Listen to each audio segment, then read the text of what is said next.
Alright, well, I got her as clean as I'm going to get her for this little project.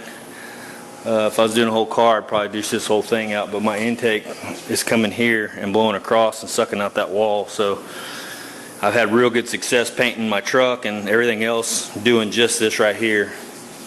So I feel like I'll probably have the same success with this as far as dirt goes. I mean, I'm going to get a little bit of something always, but you know, unless you have one of those badass $50,000 downdraft. I had a Z06 Corvette for a while and ran it off in the ditch and messed up the front end a little bit, had to be painted. I fixed it, and since I didn't have a system like this, I talked to a guy that a buddy of mine knew, and I asked him how much it cost to paint it or whatever, and he made me a really smoking deal on it. And I went up to look at the booth, and I walked in, and he had two state-of-the-art downdraft booths. He said both of them were, one of them was $50,000, so he had $100,000 worth of paint booths. Had ground straps, ground coming out of the floor that hooked to the car to, I guess, ground the car so that like none of the static and stuff and whatever else it is will actually suck to the car. And I don't know, obviously dust, because you've been rubbing on this car and doing everything else, I guess if you ground it maybe, which I thought was a good idea. Don't know if it works, but obviously it's a $50,000 downdraft paint booth system, so they've probably done their homework. But yeah, to have like a ground of some sort coming out to ground the car, to maybe let that dust not attract to the paint, would be fantastic. And it doesn't seem like it'd be that hard to do, to, you know, put your little ground of some sort somewhere. And you guys seen what I use the pit for, and many guys have said I need to put a grate over there. I absolutely agree. That's 100% correct. And it's just a matter of doing it. It's a matter of time, going up to pick up the metal and actually making the little grate system to fit that. That's all it is. And you know, if I don't fall in that sucker and break an ankle before I do that, I'll be real lucky, because there's been several times I've almost stepped in, and I'm sure you guys have seen me painting, and I get real close to it many times.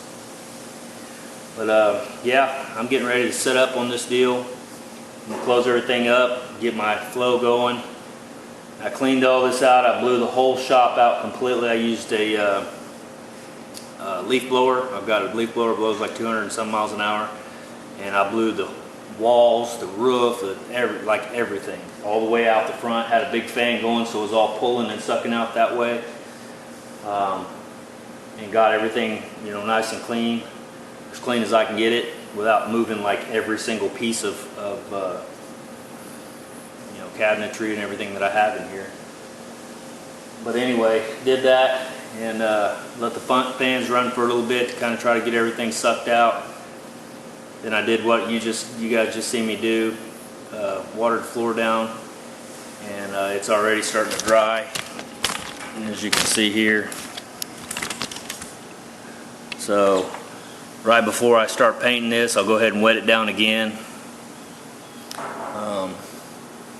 But yeah, that's pretty much as good as I'm gonna get for today, and I guarantee you that makes a huge difference. Because like I said, that day I was in here doing this, I had just sanded on that car, and I had dust and dirt and stuff everywhere, so I think that'll make a big difference. Went ahead and covered that table there. You saw that. It has a lot of dust on it, and I need to clean it off, and I didn't feel like cleaning the whole thing off today and trying to do all that, so I just put a piece of plastic over top of it, so that my intake there is not going to be blowing dust off that table across the room. So we'll see how it goes. And so I've decided to take Tom Noble, his advice, and Jeff with well, Muscle Cars and Hot Rods, or James Freddy's, or however you want to say. He's got several things they call him. But he said to paint the stripes first, and that sounds like, once Tom made his video, and I appreciate that, Tom, that made complete sense to me, and it sounds like a good way to go. So I'm going to do that today. Plan is to just spray the stripes, lock it down with a little bit of clear, maybe one coat, since I'm not, got to sand it all back off. There's no sense in wasting a bunch of material. So I'll lock it down with one coat and let it sit. I don't know if letting it sit, until this evening, because it's about 12 o'clock right now. I don't know if coming back out here at 8 and doing it would be long enough, but tomorrow for sure, And, once I lock it down with clear and let it set for a little bit, I'll be able to touch it and show you the black, tuxedo black out in the sun. So that'll be, we get to see what that color looks like. And then tomorrow I'll come back out here and mask this up and get it finished up and be done with it. And we'll kind of get an idea of what we're working with. So, all right, guys. Well, we'll talk to you later.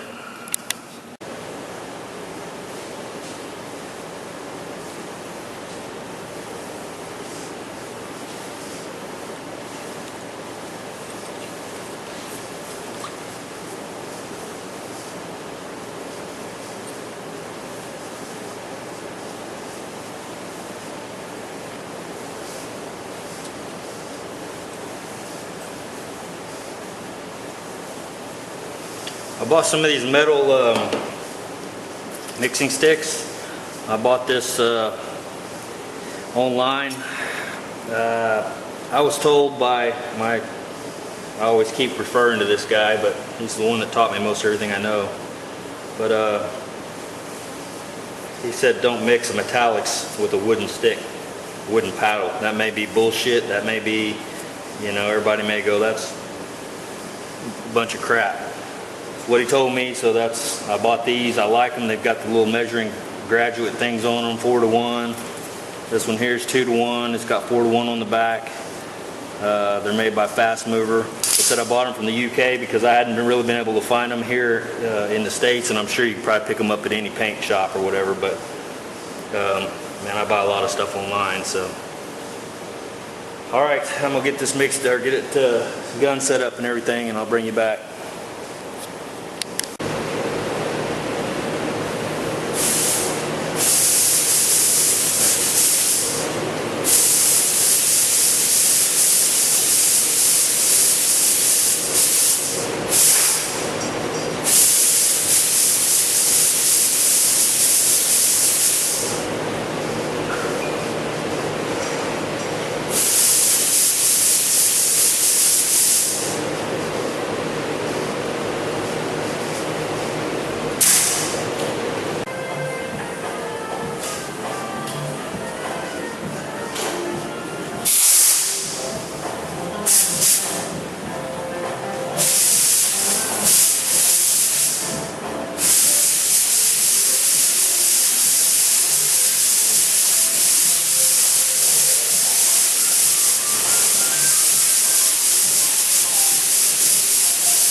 Well, I went to lunch and sun shining, fantastic outside. I thought, well, you know, I'll take my blazer, top down, go eat.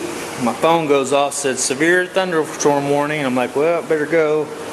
Get about halfway back home and it starts pouring down. Well, this thing was out back, and so it got freaking soaked. Yeah, my freaking papers there that Mix On was in there. So, yeah, fantastic. So I get to clean this out, get it dried up, and that's one way to get it clean, I guess.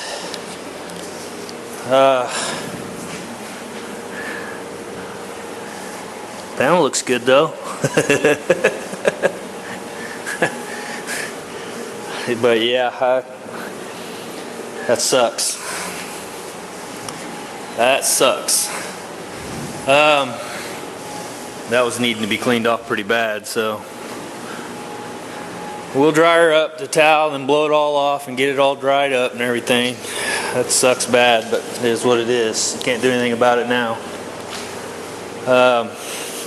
And I was going to show you guys the finished product here out in the sun, all sparkly and wonderful and all that, and it's not going to happen because of this right here. It's freaking pouring down rain out there now. So there's no sun to be had. So I'll show you one more time with the sun gun, and you can see the gloss. It came out real nice. Very few dirt nibs. I mean, there's just a handful of them. I'm really happy with that. I don't think you'll be able to see that except under this light, which kind of sucks because although it lights it up, it still doesn't give you the complete effect that you're going to get out in the sunlight. But it's got a lot of nice colors in it. So purples and some greens and all kinds of sparkly different colors in there. Although, like I said, like right there, it looks black, but when the sun hits that, it's going to light up like a freaking jewel. So that's pretty cool.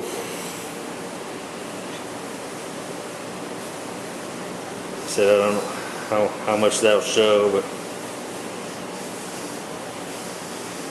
anyway, yeah, that's it. I'll try to get you another. I'll get you another picture of it tomorrow. I'm gonna sand that back down with 1500, and then lay out my stripes and mask them all off, and then paint the rest of it and clear it.